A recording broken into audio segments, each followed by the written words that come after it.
Friends, welcome back to our channel. నేను మీ రాజేష్. ఈరోజు topic వచ్చేసి మనకి మొఘల్ సామ్రాజ్యం గురించి అయితే డిస్కస్ చేద్దాం ఫ్రెండ్స్. ఇండియన్ హిస్టరీలో భాగంగా మొఘల్ సామ్రాజ్యం అయితే డిస్కస్ చేద్దాం. దీని ఉన్నటువంటి రాజులు, వారి యొక్క పరిపాలనా కాలం, వారి యొక్క యుద్ధాలు మొత్తం డీటెయిల్గా అబ్జర్వ్ చేద్దాం. మన ఛానల్ని ఎవరైనా సరే మొదటిసారిగా చూస్తున్నట్లయితే ఛానల్ని సబ్స్క్రైబ్ చేసుకోండి, అలాగే బెల్ ఐకాన్ కూడా ట్యాప్ చేయండి. డిస్క్రిప్షన్లో మన వాట్సాప్ గ్రూప్ లింక్, అలాగే టెలిగ్రామ్ గ్రూప్ లింక్ రెండు కూడా ఇవ్వడం జరిగింది. వాటిల్లో కూడా జాయిన్ అవ్వండి. ఇక్కడ మనం టాపిక్లోకి వచ్చినట్లయితే ఇక్కడ మొఘల్ సామ్రాజ్యం, ఓకేనా. ఇక్కడ మొఘల్ సామ్రాజ్యం అనేది మన భారతదేశాన్ని ఎప్పటి నుండి ఎప్పటి వరకు పరిపాలించింది అంటే ఇక్కడ మనకి 1526 నుంచి 1857 సంవత్సరం వరకు అయితే మనకు మొఘల్ సామ్రాజ్యం మన భారతదేశాన్ని అయితే పరిపాలించిందనమాట. ఇక్కడ మనం క్లాస్లోకి వచ్చినట్లయితే ఇక్కడ మొఘల్ సామ్రాజ్యం అనేది డిస్కస్ చేద్దాం. మొఘల్ అనేటువంటి పదం మొట్టమొదటిసారిగా మొఘల్ అనేటువంటి పదం మొఘల్ అనే పదం దేని నుండి వచ్చిందయ్యా అంటే మంగోల్ అనేటువంటి పదం నుంచి అయితే వచ్చిందనమాట. మొఘల్ అనేటువంటి పదం మంగోల్ అనేటువంటి పదం నుంచి అయితే వచ్చింది. అయితే వీరు ఏ ప్రాంతానికి చెందిన వాళ్ళు అంటే ఇక్కడ మంగోలియా,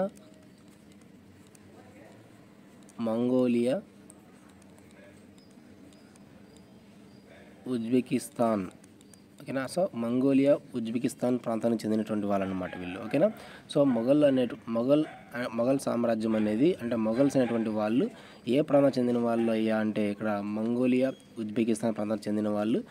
మొఘల్ అనేటువంటి పదం మంగోల్ అనేటువంటి పదం నుంచి అయితే వస్తుందన్నమాట. అయితే వీరు మన భారతదేశాన్ని ఎప్పటి నుండి ఎప్పటి వరకు పరిపాలించారు అంటే చెప్పాను కదండి. 1526 నుంచి 1857 సంవత్సరం వరకు కూడా ఎక్కడ కూడా గ్యాప్ లేకుండా మనకు మొఘల్ సామ్రాజ్యాన్ని అయితే పరిపాలించడం జరిగిందనమాట. అయితే ఈ మొఘల్స్ని మనం రెండు రకాలుగా చెప్పవచ్చు అనమాట, ఓకేనా. ఈ మొఘల్స్ యొక్క సామ్రాజ్యాన్ని మనం రెండు కాలాలుగా డివైడ్ చేసుకోవచ్చు. అది ఏంటంటే ఇక్కడ మనకి తొలి మొఘలులు, మలి మొఘలులు, తొలి మొఘలులు, మలి మొఘలులు, ఓకేనా.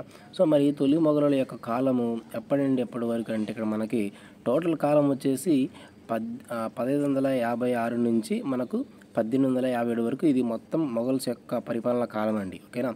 దీంట్లో మనం రెండు కేటగిరీలుగా డివైడ్ చేసుకుంటే అంటే పార్ట్ 1, పార్ట్ 2 లాగా తీసుకుంటే తొలి మొఘలులు, మలి మొఘలులు. తొలి మొఘలులు ఎప్పటి నుంచి ఎప్పటి వరకు అంటే ఇక్కడ మనకు క్రీస్తు శకం 1526 నుంచి 1707 వరకు అయితే మనకి తొలి మొఘలుల యొక్క పరిపాలనా కాలం చెప్పచ్చు అనమాట, ఓకేనా.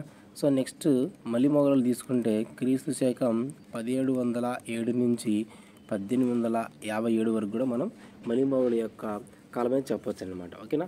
తొలి మొఘలులు అంటే ఏ రాజు దగ్గర నుంచి స్టార్ట్ అవుతారు అంటే ఇక్కడ మనకు బాబర్ నుండి, ఓకేనా.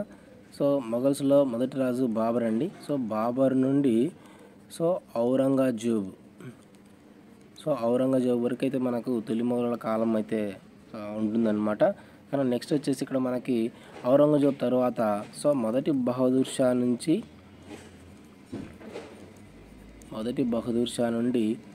రెండవ బహదూర్ షా వరకు మనకు మలి మొఘలుల యొక్క కాలం అయితే ఉంటుందన్నమాట, ఓకేనా. తొలి మొఘలులు, మలి మొఘలులు. తొలి మొఘలులు వచ్చేసి మనకు బాబర్ నుండి ఔరంగజేబు వరకు అయితే కొనసాగుతుంది. మలి మొఘలుల యొక్క కాలం వచ్చేసి మనకు 1707 నుంచి 1857 వరకు. అయితే ఏ రాజు దగ్గర నుంచి అంటే మొదటి బహదూర్ షా నుంచి రెండవ బహదూర్ షా వరకు అయితే కనుక మనకు ఈ మలి మొఘలుల యొక్క కాలం అయితే ఉంటుందన్నమాట, ఓకేనా. దీంట్లో మనం 1 by 1 డిస్కస్ చేయాల్సి అయితే ఉంటుందన్నమాట. ఫస్ట్ మనం తొలి మొఘలులు అబ్జర్వ్ చేస్తే తొలి మొఘలులు వీటిలో ఉన్నటువంటి రాజులు అంటే బాబర్ నుంచి ఔరంగజేబు వరకు డిస్కస్ చేయాలి. ఫస్ట్ వ్యక్తి వచ్చేసి ఇక్కడ మనకు బాబర్ అండి, ఓకేనా. బాబర్ యొక్క పరిపాలన కాలం ఎంత అంటే 1526 నుంచి 1530 వరకు అయితే కనుక బాబర్ కాలం అయితే ఉందన్నమాట. రెండవ నెక్స్ట్ రాజు వచ్చేసి ఇక్కడ మనకు హుమాయూన్. బాబర్ కుమారుడు అయినటువంటి హుమాయూన్ మనకు రావడం జరుగుతుందన్నమాట. ఇతని యొక్క కాలం వచ్చేసి మనకి ఇక్కడ 1530 నుంచి 1540 వరకు అయితే మనకి ఇక్కడ హుమాయూన్ యొక్క కాలం అయితే ఉంటుందన్నమాట. అయితే ఈ హుమాయూన్ తర్వాత మనకు ఒక చిన్న మొఘల్ సామ్రాజ్యానికి చిన్న బ్రేక్ అయితే పడుతుంది. అయితే ఇక్కడ 1540 నుండి 1555 వరకు అంటే దాదాపుగా 15 సంవత్సరాలు హుమాయూన్ తరువాత మనకు ఆఫ్ఘన్ జాతీయుడైనటువంటి షేర్షా మొఘల్ సామ్రాజ్యాన్ని ఒక 15 సంవత్సరాలు అయితే కనుక పరిపాలించడం జరుగుతుందన్నమాట. సో ఈ కాలంలో ఈ 15 సంవత్సరాలు మొఘల్ సామ్రాజ్యాన్ని పూర్తిగా బ్రేక్ పడిపోయి ఆ మొఘల్ సామ్రాజ్యం ప్లేస్లో మనకు షేర్షా అనేటువంటి ఆఫ్ఘన్ జాతీయుడు సూర్ వంశాన్ని అయితే పరిపాలించడం జరుగుతుందన్నమాట. ఓకేనా. తర్వాత మళ్ళీ మనకు 1556 నుంచి అంటే నెక్స్ట్ తీసుకుంటే ఇక్కడ మనకు మూడో వాడు షేర్షాగా చెప్తామన్నమాట. ఓకేనా. అంటే మొఘల్ సామ్రాజ్యాన్ని బ్రేక్ చేసి ఆ మధ్యలో హుమాయూన్ తర్వాత ఒక 15 సంవత్సరాలు అంటే 15 ఇయర్స్ మనకి ఇక్కడ షేర్షా పరిపాలించడం జరుగుతుంది. అయితే మనం నెక్స్ట్ ఈ షేర్షాని ఓడించి హుమాయూన్ మళ్ళీ రావడం జరుగుతుందన్నమాట. హుమాయూన్ మళ్ళీ 1556 నుంచి ఇక్కడ 1555 నుంచి 56 దాదాపు ఒక సంవత్సరం మాత్రమే పరిపాలించడం జరుగుతుందన్నమాట. అంటే ఇక్కడ మళ్ళీ మనకు మొఘల్ సామ్రాజ్యం అనేది అలా స్టార్ట్ అవుతుంది. ఒక సంవత్సరం మనకి ఇక్కడ హుమాయూన్ అనేటువంటి అతను పరిపాలించడం జరుగుతుందన్నమాట. ఓకేనా. సో నెక్స్ట్ హుమాయూన్ 1556 చనిపోతాడు. హుమాయూన్ కుమారుడు అయినటువంటి అంటే 5వ వ్యక్తి. సో హుమాయూన్ కుమారుడు అయినటువంటి ఇక్కడ మనకి మన దేశాన్ని పరిపాలించడం జరుగుతుంది. అతని యొక్క పేరు వచ్చేసి ఇక్కడ మనకు అక్బర్. సో అక్బర్ మనకి ఎప్పటి నుంచి దాని యొక్క కాలం ఎంత అంటే 1556 నుంచి 1605 వరకు అక్బర్ అయితే పరిపాలన జరుగుతుందన్నమాట. సో నెక్స్ట్ వచ్చేసి ఇక్కడ మనకు నెక్స్ట్ వ్యక్తి జహంగీర్ యొక్క పరిపాలనా కాలం 1605 నుంచి 1627 సంవత్సరాల వరకు అయితే ఉంటుందన్నమాట. సో నెక్స్ట్ జహంగీర్ తర్వాత షాజహాన్ పరిపాలించడం జరుగుతుందన్నమాట. 1628 నుంచి 1658 వరకు.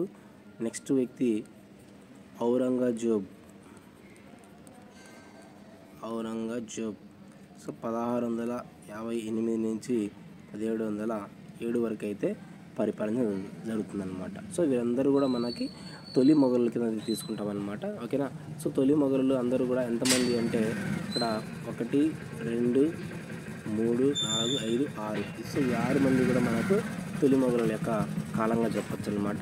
సో మీరు బాగా అబ్జర్వ్ చేసే విషయం ఏంటి అంటే సో హుమాయూన్ తర్వాత ఒక 15 సంవత్సరాలు మనకు మొఘల్ సామ్రాజ్యానికి బ్రేక్ అయితే పడుతుంది. సో ఆ కాలంలో మన భారతదేశాన్ని ఎవరు పరిపాలించాలంటే సో షేర్షా అనేటువంటి ఆఫ్ఘన్ జాతీయుడు సూర్ వంశాన్ని స్థాపించి 15 సంవత్సరాలు కంటిన్యూస్గా పరిపాలన జరుగుతుందన్నమాట. తర్వాత 15 సంవత్సరాల తర్వాత అంటే 1555 సంవత్సరంలో మళ్ళీ హుమాయూన్ ఈ షేర్షా యొక్క కుమారులను ఓడించి మళ్ళీ మొఘల్ సామ్రాజ్యాన్ని మన భారతదేశంలో స్థాపించడం జరుగుతుంది. సో అక్కడి నుంచి మళ్ళీ నిర్వీర్యారంగా మనకు తొలి మొఘలు మళ్ళీ మొఘలులతో మన మొఘల్ సామ్రాజ్యం అనేది కంప్లీట్ చేస్తుంటుంది అనమాట. ఓకేనా. అక్కడ మనం బాగా అబ్జర్వ్ చేస్తే సో ఇక్కడ కొందరికి కొన్ని బిరుదులు అయితే ఇవ్వడం జరుగుతుంది. ఆ బిరుదులు కూడా డిస్కస్ చేద్దాం.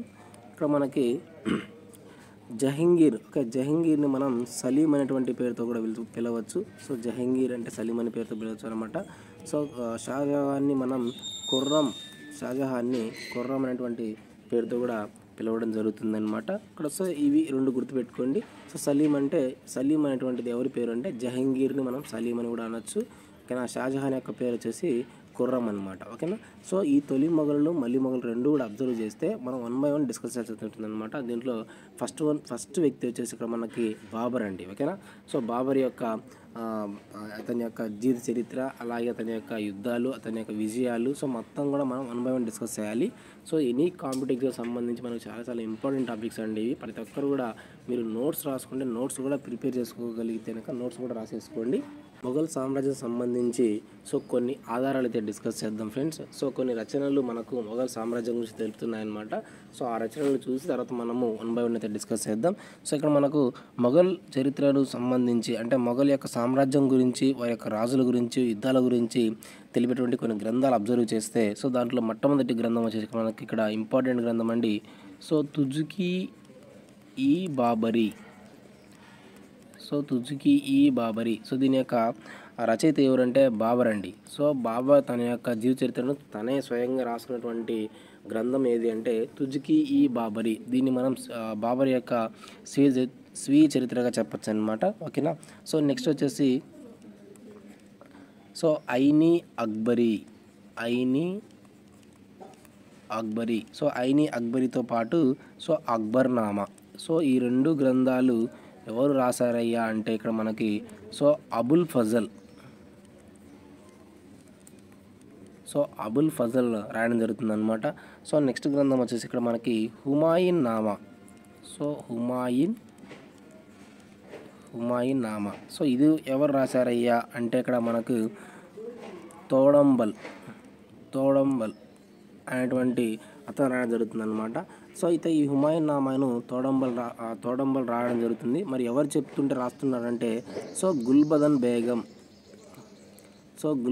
బేగం చెప్తుంటే ఈ తోడంబల్ రాయడం జరుగుతుంది. అంటే ఇక్కడ దీని యొక్క హుమాయూన్ నామా అనేది మనకు గుల్బదన్ బేగం రాసినట్లుగా మనం చెప్పడం జరుగుతుంది అనమాట. ఓకేనా.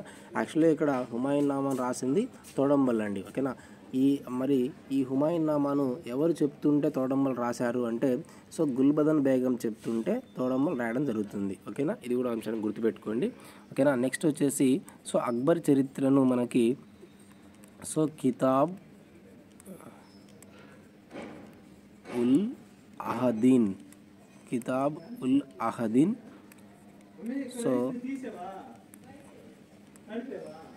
తారిక్ ఈ అబ్దా. సో కితాబ్ ఉల్ అహదీన్, తారిక్ ఈ అబ్దా అనేటువంటి రెండు కూడా మనకు అక్బర్ చరిత్రను మనకు తెలుపుతాయి అన్నమాట. మరి ఇది ఎవరు రాశారు అంటే ఇక్కడ మనకి అబ్దుల్ ఖాదిర్ బదౌని. సో ఈ చరిత్రకారుడు అక్బర్ యొక్క చరిత్ర గురించి సో కితాబ్ ఉల్ అహదీన్, తారిక్ ఈ అబ్దా ఈ రెండు గ్రంథాల్లో అక్బర్ యొక్క చరిత్రను అబ్దుల్ ఖాదిర్ బదౌని అంటే అతను రాయడం జరుగుతుంది అనమాట. సో నెక్స్ట్ వచ్చేసి ఇక్కడ మనకి సో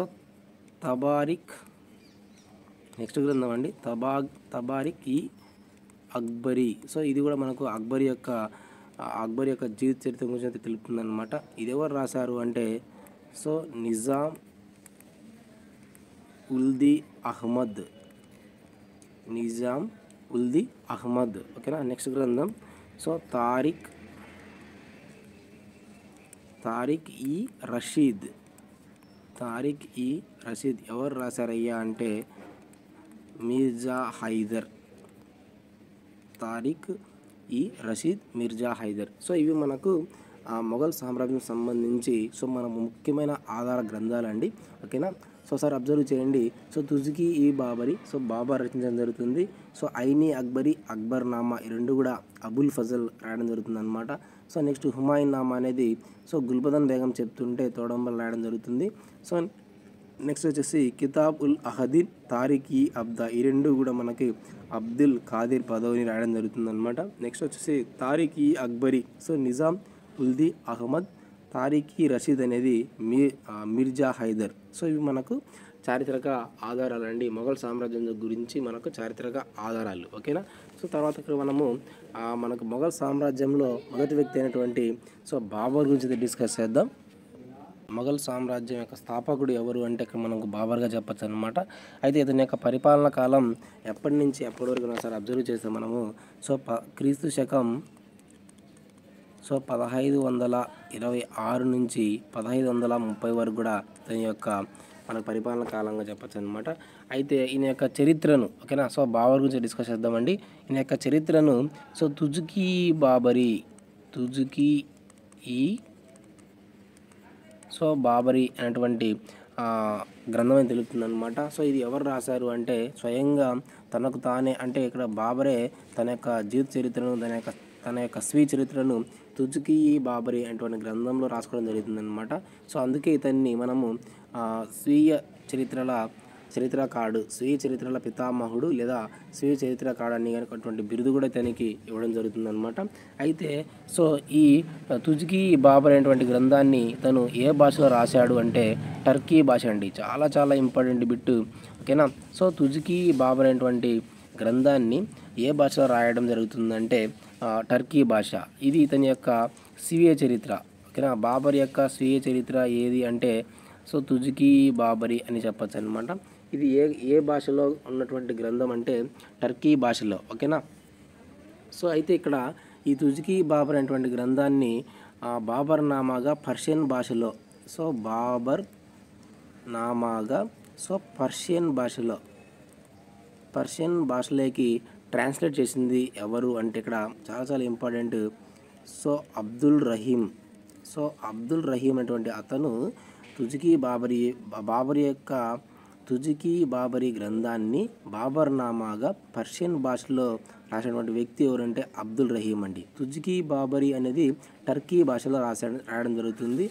బాబర్ నామా అనేది పర్షియన్ భాషలో రాయడం జరుగుతుంది అనమాట. ఓకేనా.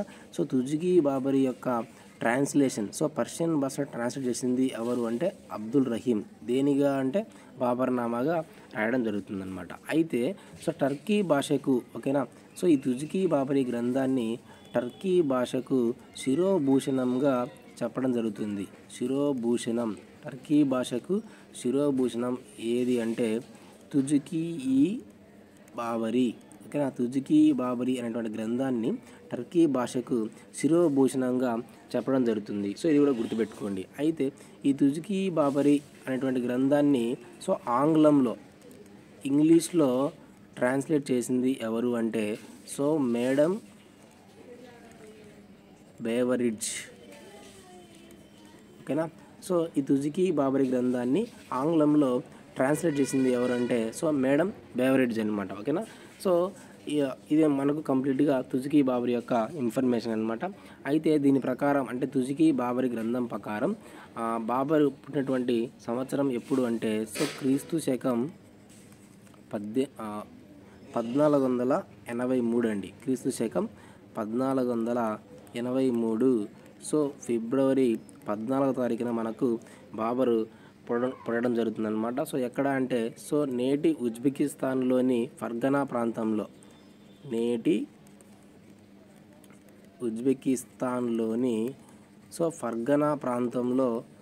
ఫర్గనా ప్రాంతంలో ఈ బాబర్ పుట్టడం జరుగుతుందన్నమాట. అయితే ఇక్కడ ఫర్గనా యొక్క రాజధాని వచ్చేసి మనకు ఒకసారి అబ్జర్వ్ చేయండి. అడింజాన్. ఓకేనా.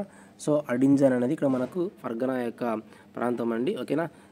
ఈ అడింజాన్ నగరంలో అంటే ఫర్గనా ప్రాంతంలో మనకు బాబర్ అనేటువంటి వ్యక్తి ఇక్కడ మనకు 1483 సంవత్సరంలో మనకు బాబర్ అయితే జన్మించడం జరుగుతుందన్నమాట. ఓకేనా. ఇతని యొక్క తల్లిదండ్రులు ఒకసారి అబ్జర్వ్ చేస్తే ఇతని యొక్క తండ్రి వచ్చేసి ఇక్కడ మనకి ఉమర్ షేక్ మీర్జా తండ్రి అండి. ఓకేనా. తల్లి వచ్చేసి ఇక్కడ మనకి కుతులుగ్ నిగర్ కమాం ఆర్ ఖాన్ అంటామండి. ఓకేనా. బాబర్ యొక్క తండ్రి వచ్చేసి ఉమర్ షేక్ మీర్జా, తల్లి వచ్చేసి కుతులుగ్ నిగర్ కామం. ఓకేనా. తండ్రి వచ్చేసి ఏ వంశం అంటే తైమూర్ వంశం అండి.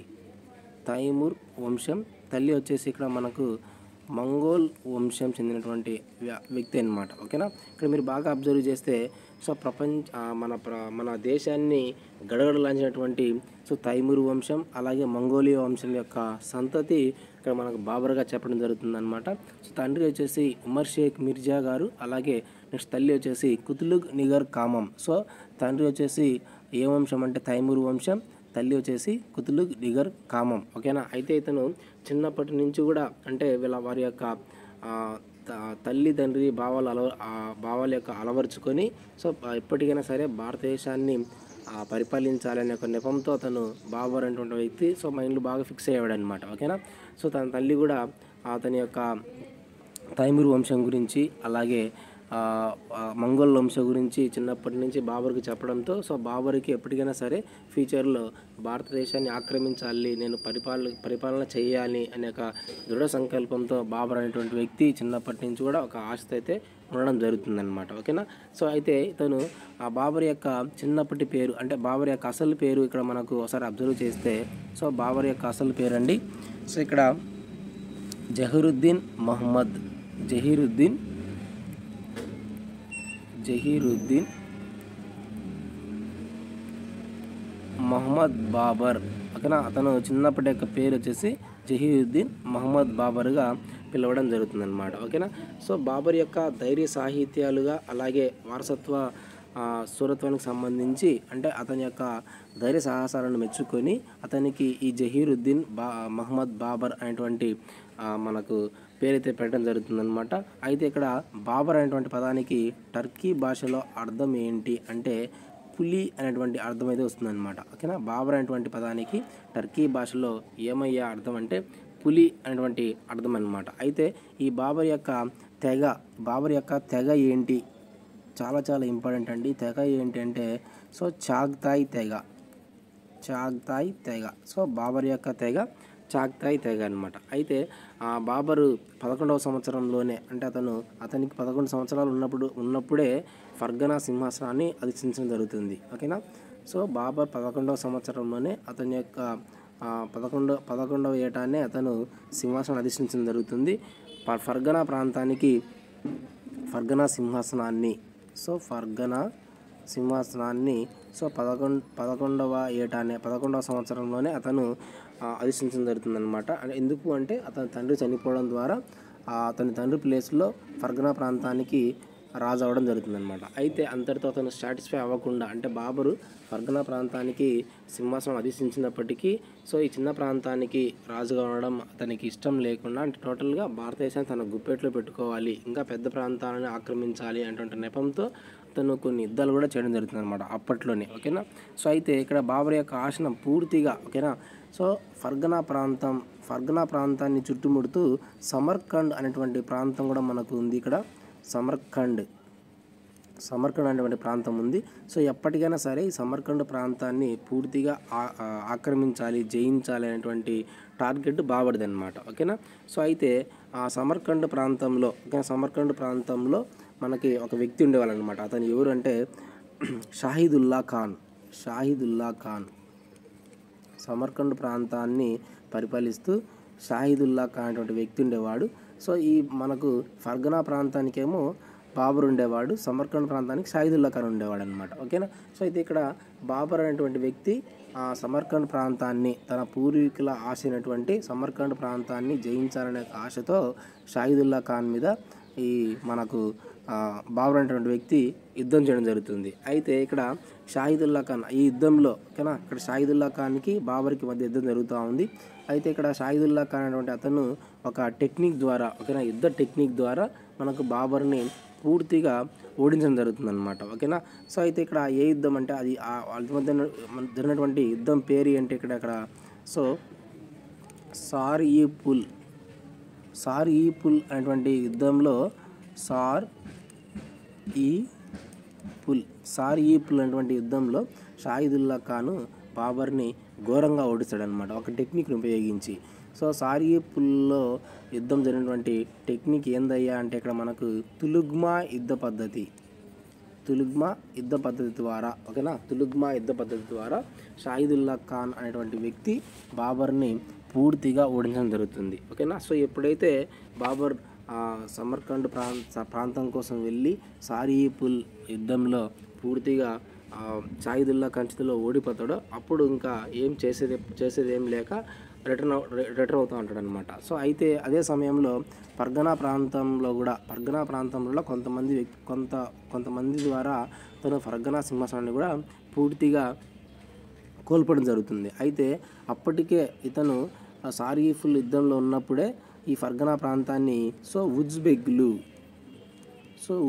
అనేటువంటి వారు ఫర్గనా ప్రాంతాన్ని పూర్తిగా ఆక్రమించడం జరుగుతుంది. సో బాబర్ యొక్క ఫర్గనా ప్రాంతాన్ని పూర్తిగా ఉజ్బెగ్లు ఆక్రమించడం జరుగుతుందన్నమాట. అయితే సో బాబర్ అనేటువంటి వాడు ఆ టైంలో మనకు అంటే 1498వ సంవత్సరంలో ఫర్గనాను పూర్తిగా కోల్పోవడం జరుగుతుంది. ఓకేనా, పూర్తిగా ఫర్గనాను కోల్పోవడం జరుగుతుంది. సో అక్కడ చేసేది ఏం లేక అప్పుడు బాబర్ వీధులు అంట తిరుగుతూ ఇంకా చేసేది ఏం లేక అటు ఫర్గనాను కోల్పోయాడు, అలాగే ఇటు సమర్కండ్ ప్రాంతాని కోసం పోయి అక్కడ యుద్ధంలో కూడా ఓడిపోయి చేసేది ఏం లేక వీధులు వెంపటి తిరుగుతున్నప్పుడు అక్కడ మనకి ఫైనల్గా అతను సో పాకిస్తాన్కి పోవడం జరుగుతుంది.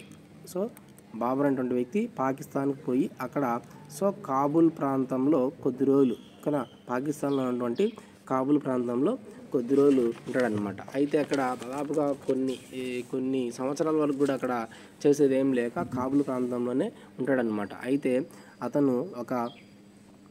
ఒకరోజు అతను ఆలోచించుకుంటూ సో నాకు ఒక లక్ష్యం అనేది ఉంటేనాక నేను ఏదైనా సాధించగలను అనేటువంటి నెపంతో అతను 1503 సంవత్సరంలో సో క్రీస్తు శకం 1503 సంవత్సరంలో తిగత్ కాబూల్లో ఉన్నటువంటి దిగత్ అనేటువంటి ప్రాంతంలో సో ఒక అనుకూలమైన వార్త వింటాడనమాట. సో అదే సమయంలో మన భారతదేశంలో ఒక యుద్ధాల గురించి అయితే అతను తెలుసుకోవడం జరుగుతుందన్నమాట కొంతమంది వ్యక్తుల ద్వారా. సో అయితే వెంటనే 1503 సంవత్సరంలో అతను ఒక దృఢ సంకల్పంతో ఒక టార్గెట్ అనేది పెట్టుకుంటే మనం ఖచ్చితంగా ఎప్పటికైనా సక్సెస్ అవుతాము అనేటువంటి అంశాన్ని అతను అలవర్చుకొని 1504 సంవత్సరంలో ఓకేనా, 1504 సంవత్సరంలో అతను ఉంటున్నటువంటి సో పాకిస్తాన్లో ఉన్నటువంటి సో కాబూల్ ప్రాంతాన్ని పూర్తిగా ఆక్రమిస్తాడనమాట. ఓకేనా, 1504 సంవత్సరంలో పాకిస్తాన్లోని కాబూల్ ప్రాంతాన్ని పూర్తిగా ఆక్రమించేసి ఆ కాబూల్ ప్రాంతానికి సో రాజుగా అయితే ఉండడం జరుగుతుంది అనమాట. సో అప్పుడు అతనికి వచ్చినటువంటి బిరుదు ఏంటి అంటే బాద్షా. ఓకేనా, ఇతని యొక్క బిరుదులు వచ్చేసి చూడండి ఒకసారి. ఓకేనా, బాద్షా అనేటువంటి బిరుదు. ఓకేనా, సో బాద్షా అనే బిరుదు ఎప్పుడు పొందాడు అంటే ఆ కాబూల్ ప్రాంతాన్ని పూర్తిగా ఆక్రమించినప్పుడు అతను బాద్షా అనేటువంటి బిరుదుని అయితే పొందడం జరుగుతుంది అనమాట. తన యొక్క నెక్స్ట్ బిరుదు వచ్చేసి ఇక్కడ సో గాజీ అనేటువంటి బిరుదు కూడా బాబర్ది అనమాట. నెక్స్ట్ బిరుదు స్వీయ చరిత్రల రాకుమారుడు అని చెప్పచ్చు. సో నెక్స్ట్ బిరుదు వచ్చేసి ఇక్కడ సుగుణాల రాణి అనేటువంటి బిరుదు కూడా ఉంది. నెక్స్ట్ వచ్చేసి సో ఉద్యానవనాల రాజు ఇవన్నీ కూడా తన యొక్క బిరుదులు అండి. ఓకేనా, నెక్స్ట్ వచ్చేసి కలందర్. ఇక్కడ కలందర్ అంటే ఇక్కడ మనకు దీని యొక్క అర్థం ఏమిటి అంటే సో మత వ్యాప్తికుడు అనేది కలందర్ యొక్క అర్థం అండి. ఓకేనా, సో ఇవన్నీ కూడా మనకు బాబర్ యొక్క అతని యొక్క బిరుదులు. సో ఫస్ట్ బిరుదు వచ్చేసి బాద్షా, నెక్స్ట్ కాజీ, స్వీయ చరిత్రల రాకుమారుడు, సుగుణాల రాణి, ఉద్యానాల రాజు, కలందర్. సో ఇవన్నీ కూడా బాబర్ యొక్క బిరుదులు. ఇక్కడ బాబరు ఆ విధంగా మనకు సో 1504 సంవత్సరంలో సో పూర్తిగా సో పాకిస్తాన్లోని సో కాబూల్ ప్రాంతాన్ని పూర్తిగా ఆక్రమించడం జరుగుతుంది. సో కాబూల్ ప్రాంతానికి రాజుగా ఉండడం జరుగుతుంది అనమాట. సో ఆ సమయంలో మనకి బాబర్కి భారతదేశం మీద కన్ను అయితే పడుతుంది. ఓకేనా, సో ఎట్లాగైనా సరే భారతదేశాన్ని ఆక్రమించాలి, సో భారతదేశాన్ని పరిపాలించాలని అనేటువంటి నెపంతో మన భారతదేశానికి రావడం జరుగుతుంది అనమాట. ఓకేనా, సో అయితే సో ఇక్కడ బాబరు మన భారతదేశానికి సో ముఖ్యంగా 5 యుద్ధ పద్ధతులను అయితే ప్రవేశపెట్టడం జరుగుతుందన్నమాట. సో ముఖ్యంగా 5 యుద్ధ పద్ధతులను సో భారతదేశానికి ఈ బాబర్ అనేటువంటి వ్యక్తి ప్రవేశపెట్టడం జరుగుతుంది. సో దాంట్లో ఫస్ట్ వన్ వచ్చేసి మనకు సో తులుగ్మా యుద్ధ పద్ధతి. ఓకేనా, సో ఇందాక మనకు సమర్కండ్ ప్రాంతంలో అతను యుద్ధం చేసేటప్పుడు ఈ తులుగ్మా యుద్ధ పద్ధతి ద్వారానే అతను ఈ బాబర్ అనేటువంటి వ్యక్తి ఓడిపోవడం జరుగుతుంది. సో ఈ తులుగ్మా యుద్ధ పద్ధతిని అతను మన భారతదేశంలో అప్లై చేసి కొన్ని యుద్ధాలు అయితే జయించడం జరుగుతుంది అనమాట. ఓకేనా, ఇక్కడ తులుగ్మా యుద్ధ పద్ధతి. ఓకేనా, నెక్స్ట్ వచ్చేసి ఇక్కడ సో రూమీ లేదా ఒట్టోమాన్ అనేటువంటి యుద్ధ పద్ధతిని ప్రవేశపెట్టాడు. మూడవసారి వచ్చేసి ఇక్కడ థర్డ్ వన్ వచ్చేసి అంబుస్కేష్ యుద్ధ పద్ధతిని ప్రవేశపెట్టాడు. నెక్స్ట్ వన్ వచ్చేసి ఫిరంగి దళంను ప్రవేశపెట్టాడు. సో నెక్స్ట్ వన్ చలనశీల అశ్విక దళాన్ని. సో ఈ 5 యుద్ధ పద్ధతులను బాబర్ మన భారతదేశంలో ప్రవేశపెట్టడం జరుగుతుంది అనమాట. సో ఇక్కడ తులుగ్మా యుద్ధ పద్ధతి అంటే ఏంటి అంటే సో ఇప్పుడు సైన్యంలో కొంతమందిని మాత్రమే ఫస్ట్ యుద్ధానికి పంపిస్తారు. తర్వాత కొద్దిసేపటి తర్వాత అంటే వాళ్ళు అంటే ఫస్ట్ వెళ్ళిన వాళ్ళు అలసిపోయిన తర్వాత మళ్ళీ కొత్త వ్యక్తులను రిజర్వ్లో ఉన్నటువంటి దళాన్ని సైనికులను పంపించేసి అక్కడ యుద్ధం చేయడం జరుగుతుంది. దీన్ని మనం తులుగ్మా యుద్ధ పద్ధతి అంటాం అనమాట. ఫర్ ఎగ్జాంపుల్ సో 10,000 మంది ఉన్నారనుకోండి సైన్యం.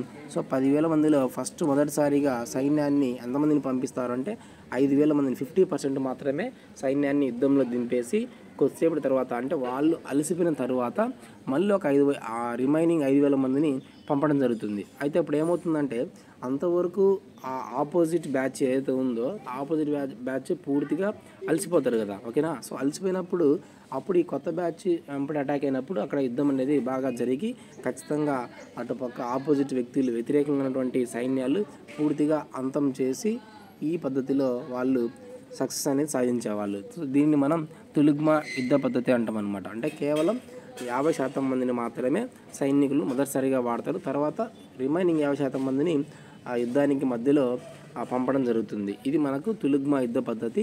సో బాబర్ అనేటువంటి వ్యక్తి ఈ పద్ధతిని ఎవరి దగ్గర నేర్చుకున్నాడు అంటే షాహిదుల్లా ఖాన్ అనేటువంటి సమర్కండ్ పాలకుడి దగ్గర ఈ తులుగ్మా పద్ధతిని నేర్చుకోవడం జరుగుతుంది, ఓకేనా. నెక్స్ట్ వచ్చేసి రూమీ లేదా ఒట్టోమాన్, ఓకేనా. సో రూమీ లేదా ఒట్టోమాన్. సో ఇది రూమీ లేదా ఒట్టోమాన్ అంటే ఏంటి అంటే సో గుర్రపు బండ్లను ఉపయోగించి, ఓకేనా, గుర్రపు బండ్లను ఉపయోగించి యుద్ధం చేసినట్టయితే దాన్ని మనం రూమీ లేదా ఒట్టోమాన్ అటువంటి పేరుగా చెప్పచ్చు అనమాట. అయితే బాబరు ఈ పద్ధతిని ఏ యుద్ధంలో అతను ఉపయోగించాడు అంటే చాలా ఇంపార్టెంట్ అండి. సో ఖాన్వాహా యుద్ధంలో, ఓకేనా, ఖాన్వాహా యుద్ధంలో సో బాబర్ యొక్క ముఖ్యమైన యుద్ధమైనటువంటి ఖాన్వాహా యుద్ధంలో అతను రూమీ లేదా ఒట్టోమాన్ అటువంటి పద్ధతిని రూమీ లేదా ఒట్టోమాన్ అటువంటి పద్ధతిని అనుసరించడం జరుగుతుందన్నమాట. సో రూమీ లేదా ఒట్టోమాన్ అంటే ఏంటంటే సో గుర్రపు బండ్లను ఉపయోగించి తన యొక్క వ్యతిరేక సైన్యాలను చంపడం అనేది ఇక్కడ మనకు రూమీ లేదా ఒట్టోమాన్గా చెప్పడం జరుగుతుందన్నమాట, ఓకేనా. సో నెక్స్ట్ పద్ధతి అంబుష్ కేస్ అండి, ఓకేనా. సో ఇక్కడ అంబుష్ కేస్ అంటే ఏంటంటే సో మనకు కబడ్డీ గేమ్ లాగా, ఓకేనా. సో కబడ్డీ గేమ్ లాగా. సో ఇది ఎలా అంటే అతని ఆపోజిట్ వ్యతిరేక మన యొక్క శత్రువుని ఒక నిర్దిష్ట ప్లేస్కు పిలుచుకునే రకంగా చేసుకొని మొత్తాన్ని కూడా ఆ శత్రువుని చుట్టుముట్టి అతన్ని చంపడాన్ని మనం అంబుష్ కేస్ యుద్ధ పద్ధతి అంటాం అనమాట, ఓకేనా. సో కబడ్డీ గేమ్ లాగా సో శత్రువుని మన లైన్ వరకు అంటే మన ఏరియా వరకు తెచ్చుకొని అతన్ని టోటల్గా ఒకేసారిగా చుట్టుముట్టి అతన్ని చంపడాన్ని మనం అంబుష్ కేసుగా చెప్పడం జరుగుతుంది, ఓకేనా. సో నెక్స్ట్ ఫిరంగి దళమును ప్రవేశపెట్టాడు. తర్వాత వచ్చేసి ఇక్కడ చలనశీల అశ్విక దళం, ఓకేనా. చలనశీల అశ్విక దళాన్ని ఇతను సో ఏ దేశం నుంచి స్వీకరించాడంటే సో టర్కీ నుండి ఇతను ఈ పద్ధతిని స్వీకరించడం జరుగుతుందన్నమాట. సో ఇది మనకు బాబర్ భారతదేశంలో ప్రవేశపెట్టినటువంటి సో 5 యుద్ధ పద్ధతులు: తులుగ్మా యుద్ధ పద్ధతి, రూమీ లేదా ఒట్టోమాన్, అంబుష్ కేస్, ఫిరంగి దళం, చలనశీల అశ్విక దళం. ఇక్కడ చాలా ఇంపార్టెంట్ విషయం ఏంటి అంటే సో రూమీ లేదా ఒట్టోమాన్ యుద్ధ పద్ధతిని బాబర్ ఏ యుద్ధంలో అనుసరించాడు అంటే ఇక్కడ ఖాన్వాహా యుద్ధంలో గుర్రపు బండ్లను ఉపయోగించి మనకు యుద్ధం చేయడం జరుగుతుంది. ఈ అంశాన్ని గుర్తుపెట్టుకోండి. అయితే ఇక్కడ భారతదేశానికి బాబరు టోటల్గా 4 సార్లు రావడం జరుగుతుందన్నమాట. అంటే ఎప్పటి నుంచి ఎప్పటి వరకు అంటే సో 1519 నుంచి 1524 సంవత్సరాల మధ్యలో బాబర్ అనేటువంటి వ్యక్తి భారతదేశానికి 4 సార్లు దండయాత్రకు రావడం జరుగుతుంది ఇన్స్టాల్మెంట్లో, ఓకేనా. సో అది ఎప్పుడెప్పుడు అంటే ఇక్కడ చూడండి ఒకసారి సో 1519లో ఒకసారి వస్తాడు, ఓకేనా. సో 1520లో, నెక్స్ట్ వచ్చేసి మళ్ళీ 1520లో, 1524. సో ఈ సంవత్సరాలలో మనకు దాదాపుగా 4 సార్లు అంటే ఆ మొదటి పానిపట్టు యుద్ధం కంటే ముందు బాబర్ మన దేశానికి 4 సార్లు దండెత్తి రావడం జరుగుతుందన్నమాట. అయితే ఫైనల్గా మనకి 1526 సంవత్సరంలో మనకి దీంతో కలుపుకొని 1526తో కలుపుకొని టోటల్గా మనకు 5 సార్లు కానీ సో ఈ యుద్ధానికి మొదటి పానిపట్టు యుద్ధానికి ముందు 4 సార్లు వచ్చాడనమాట మన భారతదేశానికి. దీంతో కలుపుకొని 5 సార్లు మన భారతదేశానికి వచ్చి ఫైనల్గా 5వసారి భారతదేశాన్ని పూర్తిగా తన గుప్పెట్లో పెట్టుకోవడం జరుగుతుంది, ఓకేనా. సో అయితే అసలు బాబరు మన భారతదేశానికి రావడానికి అసలు కారణం ఏంటి, అసలు ఎందుకు వచ్చాడు ఏంటి అంటే ఇక్కడ మనకి సో అప్పటి యొక్క మన యొక్క అంటే బాబర్ మన దేశానికి వచ్చే టైంలో అంటే 1526 సంవత్సరంలో ఆ సమయంలో మన భారతదేశం యొక్క పరిస్థితులు ఏంటి అని అసలు అబ్జర్వ్ చేస్తే ఇక్కడ మనకి సో మెయిన్గా అప్పుడు ఆ కాలంలో సో పంజాబ్ యొక్క గవర్నర్గా సో పంజాబ్ గవర్నర్గా ఎవడున్నాడంటే సో దౌలత్ ఖాన్ లోడీ. ఓకేనా, దౌలత్ ఖాన్ లోడీ ఉండేవాడు అనమాట. ఓకేనా, సో ఢిల్లీని అప్పుడు పరిపాలిస్తున్నది ఎవరంటే సో బహలాల్ లోడీ. ఓకేనా, ఢిల్లీని పరిపాలించేది బహలాల్ లోడీ. సో పంజాబ్ గవర్నర్గా దౌలత్ ఖాన్ లోడీ ఉండేవాడు. అయితే ఇక్కడ లాహోర్కి చక్రవర్తిగా మనకు ఆలబ్ ఖాన్ లోడీ ఉండేవాడు. ఆలబ్ ఖాన్ లోడీ. నెక్స్ట్ వచ్చేసి మేవార్ ప్రాంతానికి రాణా సంగ్రామ్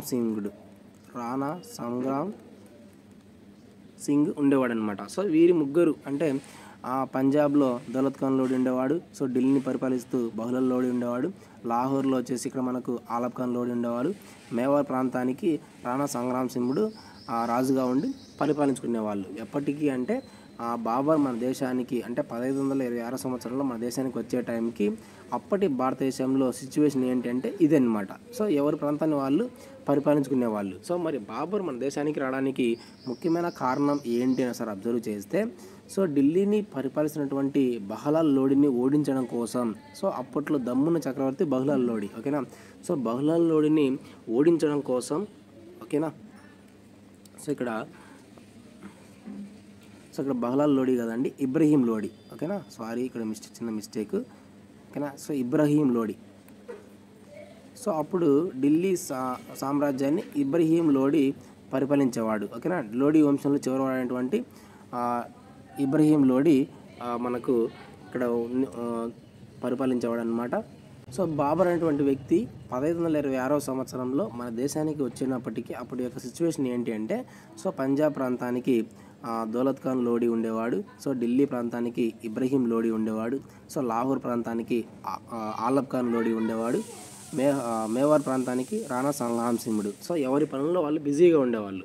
సో మరి ఈ బాబర్ అనేటువంటి వ్యక్తి 1526 సంవత్సరంలో మన దేశానికి రావడానికి ముఖ్యమైన కారణం ఏంటి అంటే సో ఢిల్లీని పరిపాలించినటువంటి ఇబ్రహీం లోడీని ఓడించడం కోసం. ఓకేనా, సో ఇబ్రహీం లోడీని ఓడించడం కోసం సో ఈ పంజాబ్ గవర్నర్ అంటే దౌలత్ ఖాన్ లోడీ, ఆలబ్ ఖాన్ లోడీ, రాణా సంగ్రామ్ సింగుడు సో వీళ్ళు ముగ్గురు మన బాబర్ని పిలవడం జరుగుతుంది. ఎందుకని అంటే ఈ ఇబ్రహీం లోడీని ఓడించడం కోసం.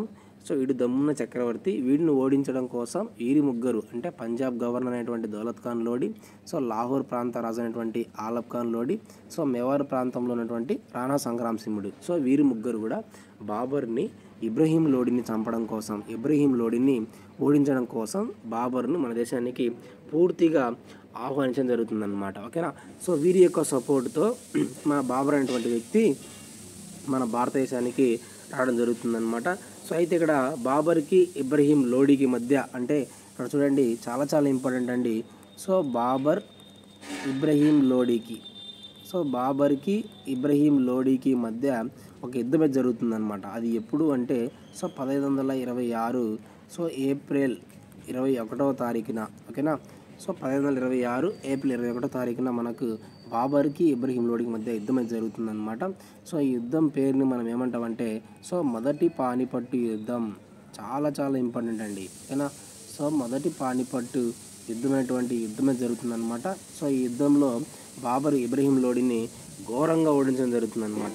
చాలా ఇంపార్టెంట్. సో మొదటి పానిపట్టు యుద్ధం తర్వాతనే మొఘల్ సామ్రాజ్యం అనేది మన యొక్క భారతదేశంలో పాతుకుపోయింది అనే అంశాన్ని కూడా మనం చెప్పవచ్చు అనమాట. ఓకేనా, అది ఏ రోజు అంటే 1526 సంవత్సరంలో ఏప్రిల్ 21వ తారీఖున. ఓకేనా, బాబర్ అనేటువంటి వ్యక్తి ఇబ్రహీం లోడీని పూర్తిగా ఓడించడం జరుగుతుంది. సో అంతటితో అంటే ఆ రోజులతో ఢిల్లీ సుల్తాన్స్ వంశం అయినటువంటి లోడీ వంశం పూర్తిగా అంతమయ్యి ఆ ప్లేస్లో మనకు మొఘల్ సామ్రాజ్యం అనేది స్థాపితమయ్యింది అని కూడా చెప్పడం జరుగుతుందన్నమాట. ఓకేనా, సో ఇది మనకు బాబర్ యొక్క మొట్టమొదటి విజయంగా భారతదేశంలో మొట్టమొదటి విజయంగా చెప్పడం జరుగుతుంది మొదటి పానిపట్టు యుద్ధం అనేది. ఓకేనా, సో అయితే ఈ మొదటి పానిపట్టు యుద్ధం తర్వాత ఓకేనా మనకి కొన్ని యుద్ధాలు కూడా చేయడం జరుగుతుంది మన బాబర్ అనేటువంటి వ్యక్తి. అవి ఏంటంటే ఇక్కడ మనకు ఖాన్వాహా యుద్ధం, నెక్స్ట్ వన్ వచ్చేసి ఇక్కడ చందేరి యుద్ధం, థర్డ్ వన్ వచ్చేసి గోగ్రా యుద్ధం. ఓకేనా, సో సో మొదటి పానిపట్ యుద్ధం తర్వాత బాబర్ అటువంటి వ్యక్తి మన దేశంలో కొన్ని యుద్ధాలు చేశాడు. అవి ఏంటంటే కాన్వాహ యుద్ధం, చందేరి యుద్ధం, గోగ్రా యుద్ధం. ఓకేనా.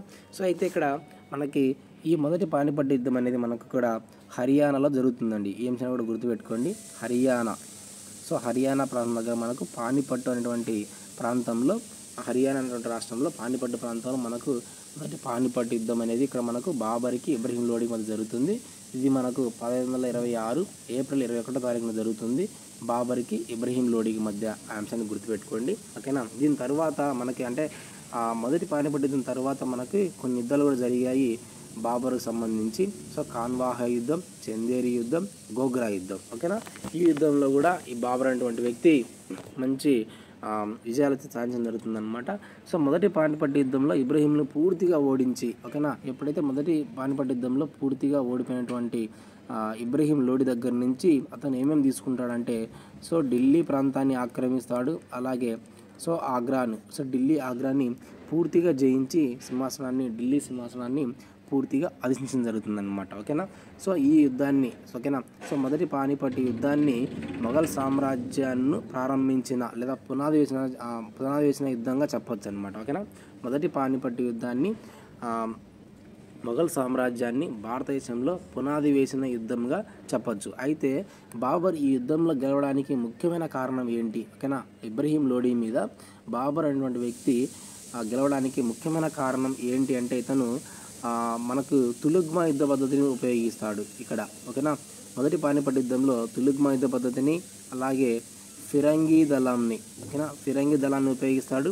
తులుగ్మా యుద్ధ పద్ధతిని కూడా ఉపయోగించడం జరుగుతుందన్నమాట. ఓకేనా. నెక్స్ట్ వచ్చేసి అరాబా అనే ఈ 3 యుద్ధ పద్ధతులు మొదటి పానిపట్టు యుద్ధంలో బాబర్ అనేటువంటి వ్యక్తి అనుసరించి పూర్తిగా ఇబ్రహీం లోడిని పూర్తిగా అంతం చేయడం జరుగుతుందన్నమాట. ఓకేనా. సో అయితే ఈ ఫిరంగి దళానికి నాయకత్వం వహించింది, చాలా ఇంపార్టెంట్ అండి. ఓకేనా. సో మొదటి పానిపట్టు యుద్ధంలో ఫిరంగి దళానికి నాయకత్వం వహించింది ఎవరు అంటే, సో ఉస్తాద్ అలీ ముస్తఫా. కానీ వీరిద్దరూ మొదటి పానిపట్టు యుద్ధంలో ఫిరంగి దళానికి ఏం చేస్తారంటే నాయకత్వం వహించడం జరుగుతుందన్నమాట. అయితే ఇబ్రహీం లోడి ఈ యుద్ధంలో, మొదటి పానిపట్టు యుద్ధంలో ఇబ్రహీం లోడి తీవ్ర గాయాలతో యుద్ధ భూమిలోనే మరణించడం జరుగుతుందన్నమాట. అయితే ఇక్కడ మనకి బాబర్ యొక్క అన్ని పరిస్థితుల్లో, అతని యొక్క కష్టకాలంలో అన్ని పరిస్థితుల్లో యుద్ధంలో పూర్తిగా హెల్ప్ చేసింది ఎవరంటే, సో బాబర్ యొక్క కుమారుడు అయినటువంటి హుమాయూన్. ఇక్కడ బాబర్ కుమారుడు హుమాయూన్ అండి. ఓకేనా. బాబర్కి ఎంతగానో, అతని యొక్క యుద్ధాలలో ఎంతగానో ఉపయోగపడినటువంటి వ్యక్తి ఎవరంటే హుమాయూన్ అండి. ఓకేనా. సో ఇది టోటల్గా బాబర్ అనేటువంటి వ్యక్తి మన దేశంలోకి 1526 సంవత్సరంలో 5వసారి వచ్చి 1526 ఏప్రిల్ 21వ తారీఖున ఇబ్రహీం లోడి మీద దండెత్తి యుద్ధంలో ఇబ్రహీం లోడిని ఓడించి మొదటి పానిపట్టు యుద్ధంగా పేరు పొందినటువంటి ఆ యుద్ధంలో భాగంగా అతను ఢిల్లీ సింహాసనాన్ని అధిష్టించడం జరుగుతుందన్నమాట. మనకు బాబర్కి సంబంధించి కాన్వాహ యుద్ధం అండి. ఓకేనా. ఈ కాన్వాహ యుద్ధం ఎప్పుడు జరిగింది అంటే, సో 1527 సో మార్చి 17వ తారీఖున మనకు ఈ కాన్వాహ యుద్ధం జరిగింది. ఓకేనా. సో మరి ఎవరికి మధ్య మనకు కాన్వాహ యుద్ధం జరిగింది అంటే, ఇక్కడ మనకి బాబర్, ఓకేనా, మేవార్ రాజు అయినటువంటి రాణా సంగ్రామ్ సింగ్కి మధ్య ఇక్కడ మనకి కాన్వాహ యుద్ధం జరిగింది. అయితే ఇక్కడ మనకి చిన్న ట్విస్ట్ ఏంటి అంటే, సో బాబర్ ఇండియాకి రావడానికి ఒక కారణం వచ్చేసి రాణా సంగ్రామ్ సింహుడు. ఓకేనా. సో మరి బాబర్ ఇండియాకి వచ్చేటప్పుడు రాణా సంగ్రామ్ సింహుడు హెల్ప్ చేసి మరి వారిద్దరి మధ్య యుద్ధం ఎందుకు జరిగింది అంటే, ఇక్కడ మీకు అంశాన్ని గుర్తుపెట్టుకోవాలి. అయితే రాణా సంగ్రామ్ సింహుడి యొక్క ప్లాన్ ఏంటి అంటే అంతకుముందు, అంటే బాబర్ ఇండియాకి రాకముందు అతని యొక్క ప్లాన్ ఏంటి అంటే, సో ఈ బాబర్ని ఇండియాకి పిలిపిస్తే ఈ బాబర్ గాడు ఇబ్రహీం లోడిని పూర్తిగా చంపేసి ఓడించడం జరుగుతుంది ఇబ్రహీం లోడిని. సో ఆ ఇబ్రహీం లోడి ప్లేస్లో నేను కూర్చొని ఢిల్లీని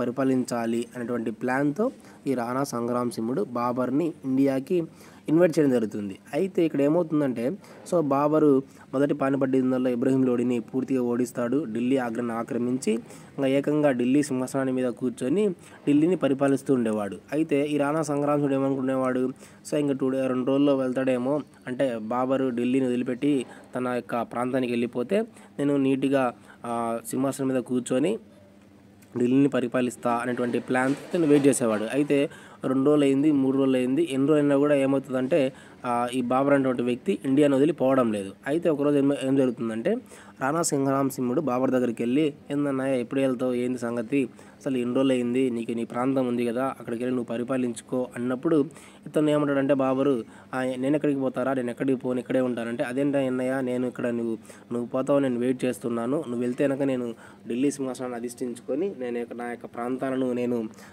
కొంతవరకు నేను డెవలప్ చేసుకుంటానంటే, అదేందిరా పిచ్చోడా, నేను ఇంత మంచి భారతదేశాన్ని నేను వదిలిపోను కదా, నువ్వు ఎలా అనుకున్నావు నేను వెళ్తానని అంటే, అదేంట్రా స్వామి, నేను నీకు హెల్ప్ చేసిందే నువ్వు ఢిల్లీ ఇక్కడ భారతదేశాన్ని వదిలి వెళ్తావనే కదా, నేను ఇక్కడ రాజుగా ఉండాలనే కదా అని అంటే, లేదు నేను ఇక్కడి నుంచి నేను ఎక్కడికి వెళ్ళను, కావాలంటే నువ్వే వెళ్ళు అంటాడు అనమాట. అయితే ఇక్కడ రాణా సంగ్రామ్ సింహుడు, అదేంటి నువ్వు ఖచ్చితంగా ఇక్కడి నుంచి వెళ్ళాల్సిందే అంటే, లేదు అంటే, అయితే ఖచ్చితంగా మన ఇద్దరి మధ్య యుద్ధం జరగాల్సిందే అని వాళ్ళిద్దరి మధ్య యుద్ధం అయితే స్టార్ట్ అవుతుంది. దాన్ని మనం కాన్వాహ యుద్ధంగా చెప్పడం జరుగుతుంది.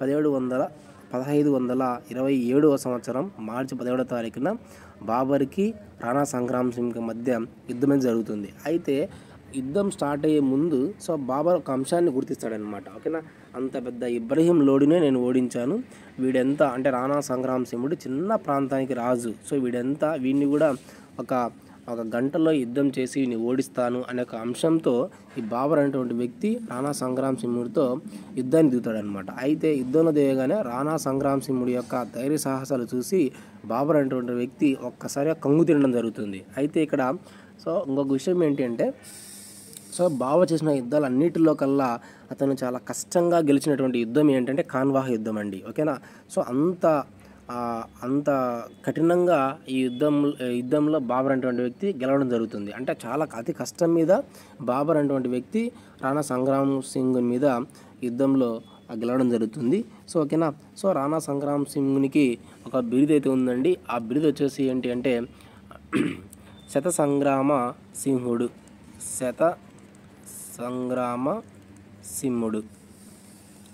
ఓకేనా, సో ఇదొక బిరుదు. సో ఇంకో బిరుదు ఏంటంటే సో ఫ్రాగ్మెంటాయిడ్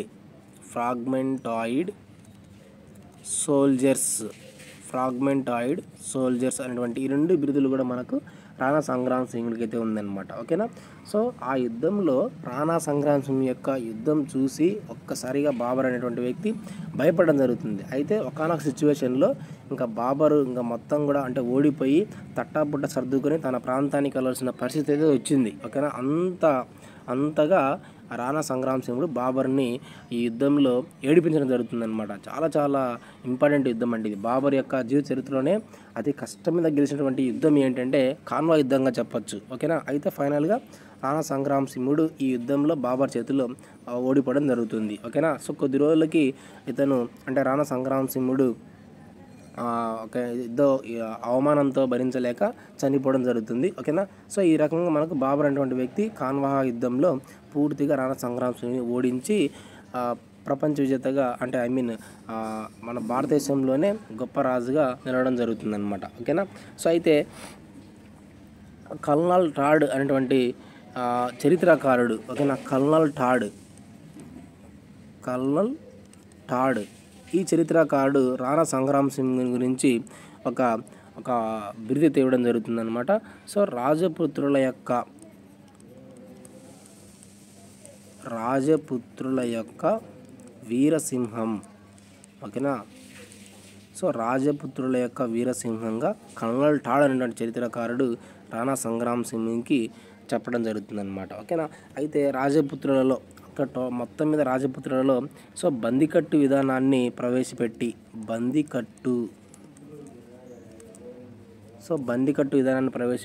యుద్ధంలో అతను యుద్ధం చేస్తూ ఉంటాడు అనమాట. అయితే ఇది గమనించినటువంటి బందికట్టు విధానాన్ని ప్రవేశపెట్టినప్పుడు సో బాబర్ సైన్యాలు పూర్తిగా ఓడిపోతారు. ప్రతిరోజు కూడా యుద్ధానికి వెళ్ళడం, బాబర్ సైన్యాలు ఓడిపోయి తిరిగి రావడం. ఓకేనా, ఎందుకు అంటే ఈ రాణా సంగ్రామ్ సింగుడు బందికట్టు విధానాన్ని ప్రవేశపెట్టడం ద్వారా సో బాబర్ అనేటువంటి వ్యక్తి పూర్తిగా ప్రతిరోజు కూడా యుద్ధంలో ఓడిపోతూ ఉన్నాడు. అయితే ఆ సమయంలో సో బాబర్ అనేటువంటి వ్యక్తి పక్కన తన యొక్క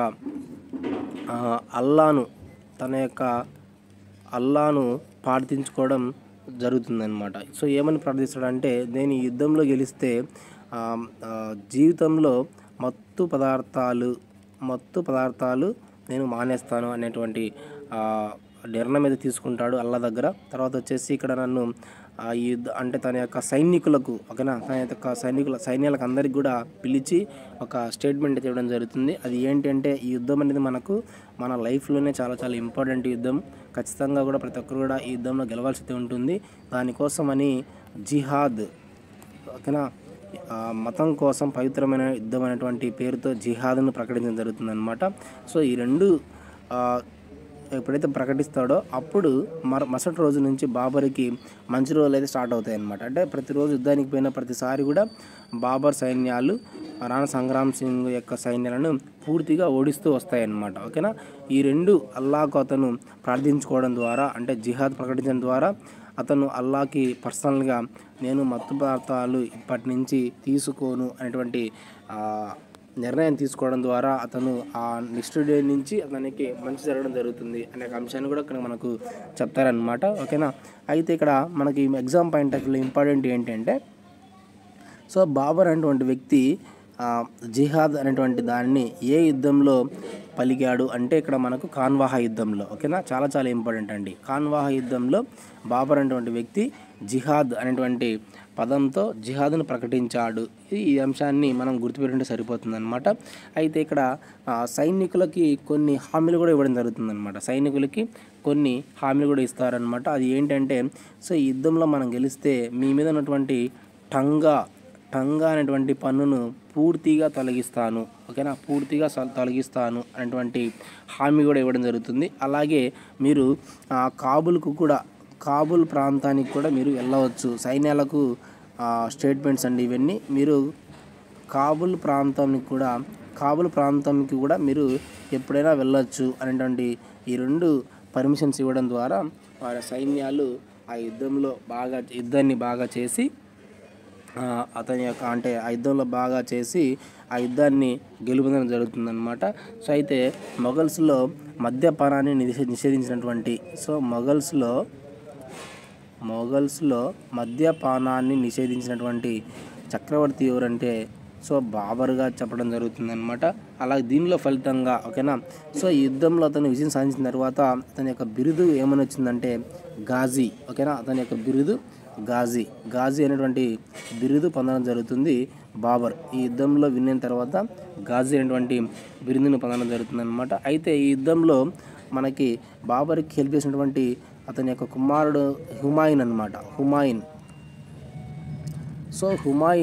అతని యొక్క తండ్రికి అతను హెల్ప్ చేయడం జరుగుతుంది యుద్ధంలో. కాన్వాహ యుద్ధంలో హుమాయూన్ బాబర్కి కొంత మొత్తంలో అంటే యుద్ధంలో అతను హెల్ప్ చేయడం జరుగుతుంది. ఈ అంశాన్ని కూడా గుర్తుపెట్టుకోండి. ఈ రకంగా మనకు టోటల్గా ఆ కాన్వాహ యుద్ధంలో రాణా సంగ్రామ్ సింగ్ని పూర్తిగా బాబర్ అనేటువంటి వ్యక్తి పూర్తిగా చంపేయడం జరుగుతుందన్నమాట. అయితే ఇక్కడ భారతదేశంలో మొఘల్ సామ్రాజ్యంను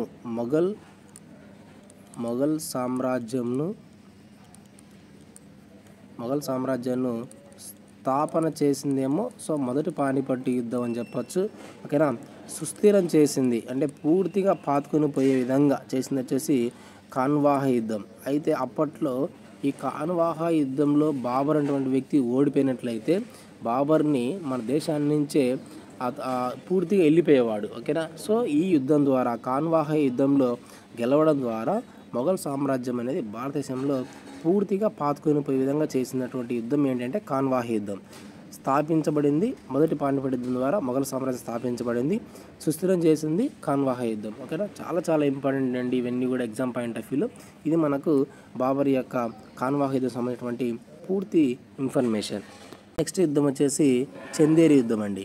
ఈ చందేరి యుద్ధం ఎప్పుడు జరిగింది అంటే సో 1528వ సంవత్సరం సో జనవరి 20వ తారీఖున మనకు ఈ చందేరి యుద్ధం అనేది జరుగుతుందన్నమాట. సో ఈ చందేరి యుద్ధం ఎవరికి మధ్య జరిగింది అంటే సో బాబర్కి మేదినేని రాయికి మధ్య ఈ చందేరి యుద్ధం జరుగుతుందన్నమాట. సో చందేరి పాలకుడు అయినటువంటి మేదినేని రాయికి అలాగే బాబర్కి మధ్య మనకు యుద్ధమే జరుగుతుందన్నమాట. అయితే ఎందుకు యుద్ధం జరుగుతుందంటే, సో కాన్వాయ్ యుద్ధంలో రాణా సంగ్రామ్ సింగ్ ఉన్నాడు కదా, రాణా సంగ్రామ్ సింగ్కు ఈ మేదినేని రాయి హెల్ప్ చేయడం ద్వారా కాన్వాహ యుద్ధంలో ఈ మేదినేని రాయి రాణా సంగ్రామ్ సింగ్కి హెల్ప్ చేయడం ద్వారా ఈ బాబర్ అనేటువంటి వ్యక్తి మేదినేని రాయి మీదకి 1528 సంవత్సరం జనవరి 20 తారీఖున దండెత్తి యుద్ధానికి దిగడం జరుగుతుందన్నమాట. ఓకేనా.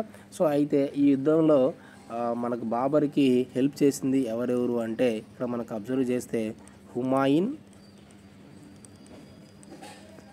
అండ్ షేర్షా ఇద్దరు కూడా మనకు చందేరి యుద్ధంలో బాబర్కి హెల్ప్ చేయడం జరుగుతుందన్నమాట. ఓకేనా.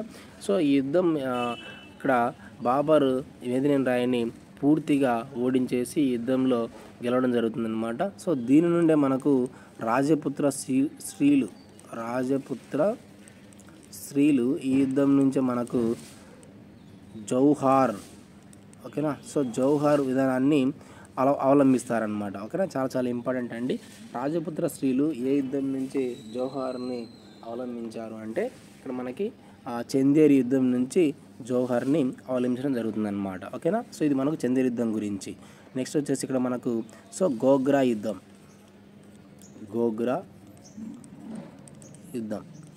సో గోగ్రా యుద్ధం ఎప్పుడు జరుగుతుంది అంటే, ఇక్కడ మనకి సో 1529 సో మే 6వ తారీఖున మనకు ఈ గోగ్రా యుద్ధం జరుగుతుందన్నమాట. సో ఎవరెవరికి మధ్య జరుగుతుంది అంటే, ఇక్కడ ఒకసారి అబ్జర్వ్ చేయండి. సో మహమ్మద్ లోడీకి బాబర్ సైన్యాలకు మహమ్మద్ లోడీకి బాబర్ సైన్యాలకు మధ్య ఈ గోగ్రా యుద్ధం జరుగుతుందన్నమాట. ఈ మహమ్మద్ లోడీ ఎవడు అంటే, ఇక్కడ మనకు ఇబ్రహీం లోడీ యొక్క తమ్ముడు అండి. ఓకేనా, ఇబ్రహీం లోడీ యొక్క తమ్ముడు కొడుకైనటువంటి మహమ్మద్ లోడీ బాబర్ మీద పగతో బాబర్ మీదకి యుద్ధాన్ని కావడం జరుగుతుంది. ఆ యుద్ధాన్ని మనం గోగ్రా యుద్ధం అంటామన్నమాట. ఓకేనా. సో ఈ గోగ్రా యుద్ధం ఏంటి అంటే, సో బాబర్ యొక్క చివరి యుద్ధం, సో బాబర్ యొక్క జీవిత కాలంలో చివరి యుద్ధం ఏదంటే ఈ గోగ్రా యుద్ధం. అయితే దీనిలో కూడా బాబర్ గెలుపొందడం జరుగుతుందన్నమాట. సో గెలుపొంది సో రణతంబోర్ అనేటువంటి ప్రాంతాన్ని జయించడం జరుగుతుందన్నమాట. ఎప్పుడు అంటే, సో 1529 సంవత్సరంలో యుద్ధంలో గెలిచిన తర్వాత బాబరు రణతంబోర్ అనేటువంటి ప్రాంతాన్ని జయించడం జరుగుతుందన్నమాట.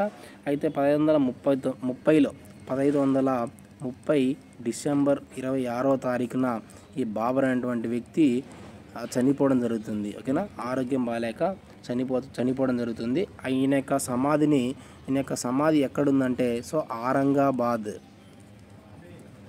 ఆరంగాబాద్లో ఈయన యొక్క సమాధిని నిర్మించడం జరుగుతుంది. అయితే కొద్ది కాలం తర్వాత ఈ ఆరంగాబాద్లో ఉన్నటువంటి సమాధిని సో బాబర్ యొక్క ఇష్టమైన ప్రాంతమైనటువంటి కాబూల్కి మార్చడం జరుగుతుంది. చాలా చాలా ఇంపార్టెంట్ అండి. ఓకేనా. సో బాబర్ యొక్క సమాధి ఎక్కడుంది ప్రజెంట్ అంటే, సో కాబూల్ ప్రాంతంలో ఉంది. ఓకేనా, మొదటిసారిగా ఆరంగాబాద్లో నిర్మిస్తారు. సో తర్వాత ఈయన యొక్క సమాధిని ఆరంగాబాద్ నుంచి కాబూల్ ప్రాంతానికి మార్చడం జరుగుతుంది అనమాట. ఎవరు మార్చారంటే, తన కుమారుడైనటువంటి హుమాయూన్. ఓకేనా, హుమాయూన్ బాబర్ యొక్క సమాధిని ఆరంగాబాద్ నుంచి కాబూల్ ప్రాంతానికి రెండవసారి మార్చడం జరుగుతుంది. సో ఎందుకు మార్చాడు అంటే, తన యొక్క స్వీయ చరిత్రలో భాగంగా తుజ్కి బాబరి అనేటువంటి గ్రంథంలో తనకిష్టమైన ప్రాంతాన్ని సో కాబూల్గా చెప్పాడనమాట. సో తన ఇష్టమైన ప్రాంతాన్ని కాబూల్, తన ఇష్టమైన పండు వచ్చేసి సో మామిడి పండు. ఓకేనా, ఈ రెండు అంశాలను మనకు బాబర్ అనేటువంటి వ్యక్తి తన యొక్క స్వీయ చరిత్రలో చెప్పడం జరుగుతుందన్నమాట. ఇష్టమైన ప్రాంతం కాబూల్, ఇష్టమైన పండు వచ్చేసి మామిడి, ఇష్టమైన రాజు వచ్చేసి భారతదేశంలో ఇక్కడ మనకు శ్రీకృష్ణ దేవరాయలు అటువంటి పదాన్ని కూడా తను చెప్పడం జరుగుతుందన్నమాట. ఓకేనా. సో ఈ మూడు కూడా మనకు తన యొక్క స్వీయ చరిత్రలో చెప్పడం జరుగుతుంది. తనకి ఇష్టమైన ప్రాంతం కాబట్టి ఆరంగాబాద్ నుంచి తన యొక్క సమాధిని కాబూల్ ప్రాంతానికి మార్చడం జరుగుతుందన్నమాట. అయితే తను కాబూలీబాగ్లో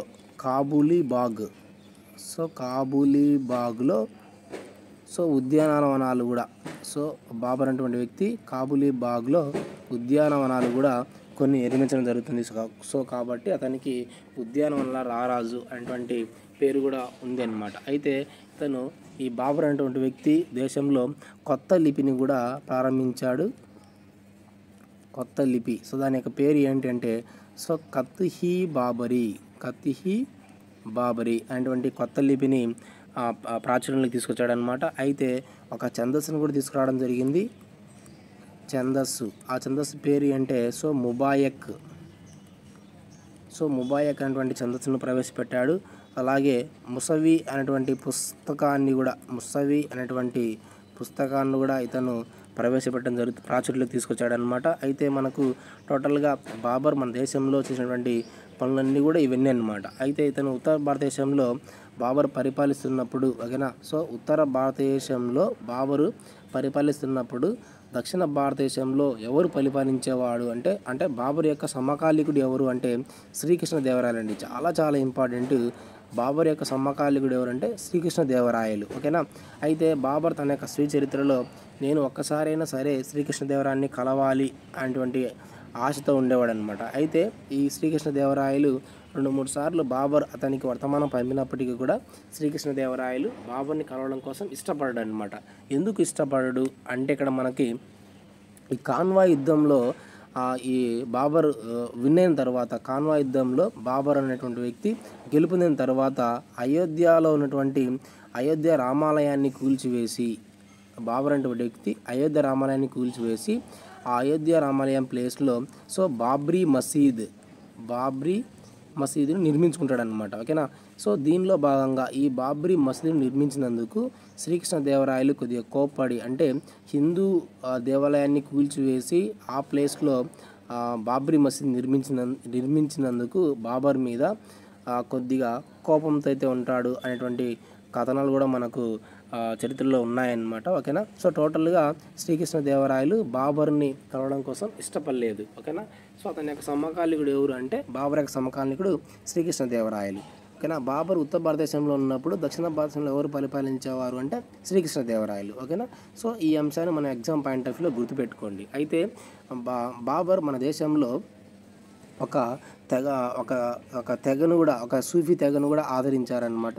సో అది ఏంటంటే సో నక్షబందీ అనేటువంటి సూఫీ తెగను కూడా బాబరు మన దేశంలో ఈ తెగను ఆదరించడం జరుగుతుందన్నమాట ఓకేనా. ఇది మనకు టోటల్గా బాబర్ సంబంధించినటువంటి పూర్తి ఇన్ఫర్మేషన్ అంటే అతని యొక్క యుద్ధాలు, అతని యొక్క విజయాలు, అతను కొన్ని మన భారతదేశంలో చేసినటువంటి మంచి పనులు కూడా ఇవన్నీ కూడా మనకు ఎగ్జామ్ పాయింట్ ఆఫ్ వ్యూలో బాబర్ యొక్క పూర్తి ఇన్ఫర్మేషన్ అండి ఓకేనా. సో నెక్స్ట్ మనము బాబర్ తర్వాత హుమాయూన్ గురించి అయితే డిస్కస్ చేద్దాం ఓకేనా. మన ఛానల్ని సబ్స్క్రైబ్ చేయండి, అలాగే వీడియోని లైక్ కూడా చేయండి. Thank you for watching.